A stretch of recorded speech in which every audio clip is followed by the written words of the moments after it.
अस्सलाम वालेकुम। आप सबको हज 2025 बहुत मुबारक हो।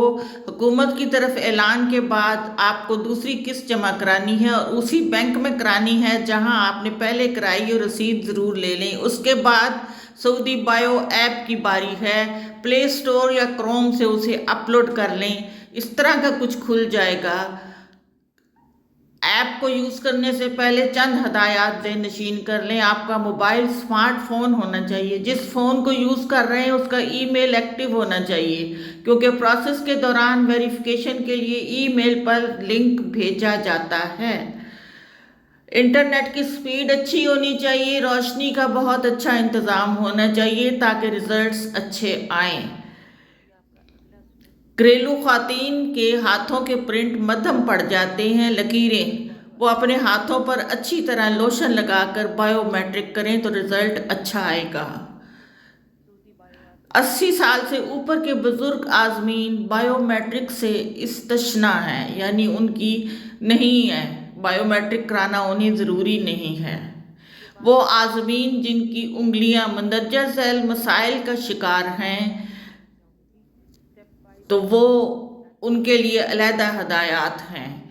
जिनका कोई एक हाथ कटा हुआ है, उंगलियों की तादाद ज़्यादा है, इंतहाई ज़ियाबत के मरीज़ जिनकी शुगर बहुत हाई होती है, तो उनके भी फिंगर प्रिंट्स मध्यम पड़ जाते हैं। एलर्जी की वजह से फिंगर प्रिंट्स नुमायाँ नहीं हैं, यानी फुलबेरी है या कोई एलर्जी है तो उसकी वजह से वो फिंगर प्रिंट नुमायाँ नहीं रहते। ऐसी सूरत में उंगलियों के ज़ख्मी होने की सूरत में खून निकलना, तो उसमें भी बायोमेट्रिक नहीं हो पाती। ऐसी इन लोगों के लिए मज़दूर अफराद जिनके काम करने की वजह से फिंगरप्रिंट वाजिया नहीं रहते, टूटे हुए हाथ या उंगलियां, अल्लाह मियाँ किसी को ना करे, लेकिन खुदा ना खास्ता अगर हैं तो उनके लिए अलहदा हयादात हैं। ऐसे आज़मीन के लिए सऊदी बायो वीज़ा में बायोमेट्रिक का तरीक़ाकार अलग है। इसके लिए बुक्स मिलती हैं बुक शॉप से, तो वो बुक से पढ़ के उसके मुताबिक प्रोसेस फॉलो करें। हाँ, 80 साल से ऊपर वालों को बायोमेट्रिक ज़रूरी नहीं, वो कोई मेडिकल सर्टिफिकेट साथ अटैच करते हैं, वो भी प्रोसेस बैंक वाले आपको बता देंगे। जिन आज़मीन से सऊदी बायोमेट्रिक ख़ुद से अपने मोबाइल पे नहीं हो पाता, तो वो गवर्नमेंट ऐलान करती है कोई दफातर का कि वहाँ जाके आप करवा लें। हुकूमत की तरफ ऐलान किया जाता है, जेरीस के दफातर से करवा सकते हैं, तो आप फिर वहाँ से करवा के उसकी रसीद पर अपने पासपोर्ट का नंबर ज़रूर लिखवाएं, क्योंकि वो आपने सबमिट करानी होती है। सऊदी बायोमेट्रिक के बग़ैर वीज़ा का इजरा नहीं होगा, ये बहुत ज़रूरी है। या आप ख़ुद करें या वहाँ से दफातर से करा लें। चेहरे की स्कैनिंग के दौरान अपनी ठोड़ी को थोड़ा ऊपर रखने से आसानी हो जाती है। हाथ के अंगूठे का फिंगरप्रिंट लेते हुए मोबाइल को सख्त रखें, ठीक है, वो हिलता हुआ ना हो, वरना वो स्कैनिंग नहीं होगी। चेहरे के लिए ऐसी जगह का इंतखाब करें जहां डायरेक्ट रोशनी पड़ रही हो, या दिन की रोशनी में कर लें। उंगलियों को स्कैन करते हुए हवा में मत लहराएं, बल्कि किसी ठोस जगह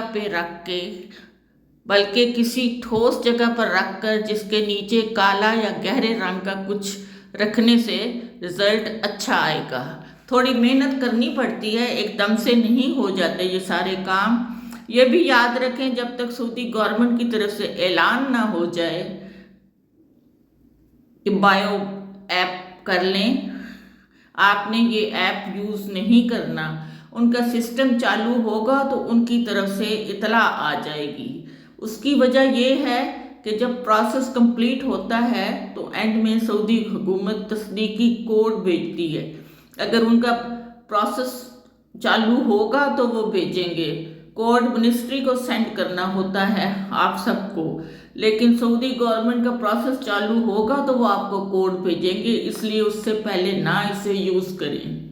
जब आप क्लिक करेंगे तो इस तरह का खुल जाएगा। ईमेल مانگے گا، ای میل لکھ کر کلک کریں تو جواب آ جائے گا، تو ویریفیکیشن کے لیے کلک کریں، ایپ کھل جائے گی۔ پھر کچھ ایکسیپشنز کو اوکے کرتے ہوئے نیکسٹ کلک کریں، وہ ساتھ ساتھ آپ کو معلومات ملتی جائیں گی۔ اب آپ کی حج اپلیکیشن کھل گئی، ویزا کے لیے نہیں لکھیں کیونکہ ویزا تو ابھی نہیں ملا۔ اسی طرح کچھ سوالات کو اوکے کرتے ہوئے اگلے مرحلہ میں وہ پاسپورٹ کی سکیننگ کا کہے گا۔ اب سکیننگ کا مسئلہ آ گیا، پاسپورٹ کی سکیننگ مانگے گا اور یہ بڑی آسانی سے ہو جاتی ہے۔ پاسپورٹ کی سکیننگ کے لیے کوئی آپ کو پریشانی نہیں اٹھانی پڑتی، یہ بہت آسانی سے ہو جاتی ہے۔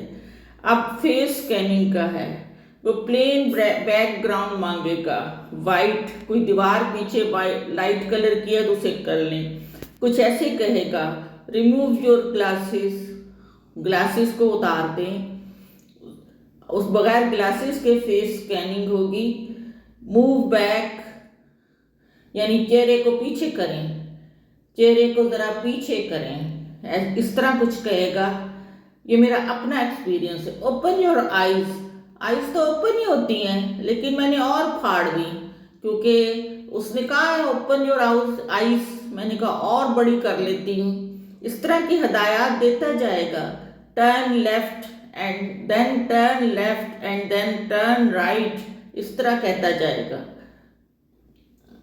اس طرح کی انسٹرکشنز آپ کو ملتی جائیں گی اور پھر الحمدللہ سکین ہو جائے گا۔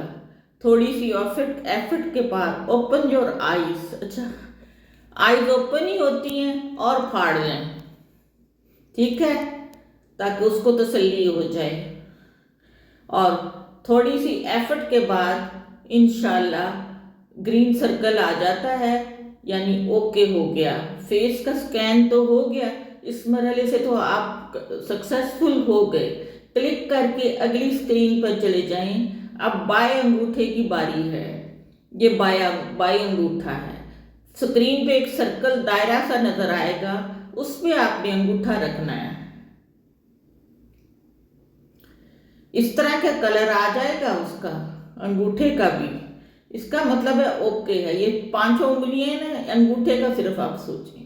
اب 4 انگلیوں کی باری، صرف انگوٹھے کا یہ کلر آئے گا۔ اب 4 انگلیاں آپ نے سکرین پہ رکھنی ہے، اسی طرح یہ سرکلز پہ آپ نے اپنے انگلیوں کا سٹارٹ جو ہے وہ سرکل پہ رکھنا ہے، اس طرح کر کے کیمرے میں رکھنی ہے یہاں تک کہ 4 گرین ہو جائیں۔ ہو سکتا ہے صرف پہلے 2 ہوں، آپ فوکس کیے رکھیں تو وہ تھوڑی سی ایفرٹ کے بعد وہ پوری ہو جاتی ہیں، گرین ہو جاتی ہیں۔ اینڈ میں ہدایات کو گرین باکس نظر آئے گا، اس کو اوکے کریں، آپ کا پروسیس کمپلیٹ ہو گیا۔ اللہ آپ کا حج مبارک کرے۔ تصدیقی کوڈ بھی آ جائے گا، وہ کوڈ آپ نے منسٹری کو سینڈ کرنا ہے اور وہ بہت ضروری ہے، اس کو آپ بھی یاد کر لیں یا سنبھال کے رکھیں، وہی حج کے دنوں میں آپ کے کام آئے گا۔ اللہ آپ کا سفر بخیریت کرے، سب حاجیوں کو صحت تندرستی کے ساتھ اپنا گھر بلائے، مہمان بنائے، آمین۔